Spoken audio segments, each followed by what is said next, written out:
तीर्थस्थानाचं नाव बदनाम करण्यासाठी, त्याचे धर्माधिकारी पूज्य वीरेंद्र जी हेगडे यांचं नाव बदनाम करण्यासाठी काही लोकांनी षडयंत्र करून वेगवेगळे वाईट प्रकारचे आरोप करून त्यांना बदनाम करण्याचा कट रचला होता।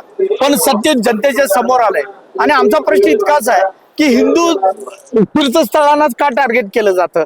हिंदू धर्मांची जिथे लोकांची श्रद्धा ओसंडून वाहत असते अशा ठिकाणी अशा प्रकारचे घटना का घडायला लागलेत आणि याच्या मागे कोण आहे याचा तपास झाला पाहिजे। सरकारचं एकंदरीत काम करण्याची पद्धत बघितल्यानंतर सरकारच हिंदू मंदिरांना, हिंदू धर्माधिकाऱ्यांना, साधू संतांना टार्गेट करते की काय, अशा प्रकारचे एक वातावरण, भीतीचं वातावरण निर्माण झालंय।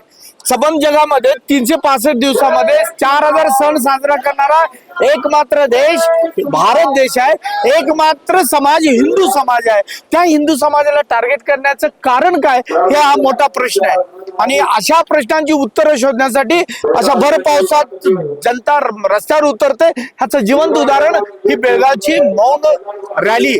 न बोलता अतिशय संयमानं जनता या रॅलीमध्ये भाग घेऊन जाब विचारण्याचा प्रयत्न करतोय। सरकारला जाग यावी आणि हा देश हिंदूंचा देश आहे, हिंदूंच्या भावनेचा विचार व्हावा अशी प्रामाणिक आमची इच्छा आहे आणि त्या पद्धतीने जो दोषी असेल त्याला शिक्षा द्या आणि चांगल्या सज्जन लोकांना जे धर्माचं, समाजाचं सेवेचं काम करतात त्यांची झोप उडू नका। हे पाप तुम्हालाही लागणार आहे।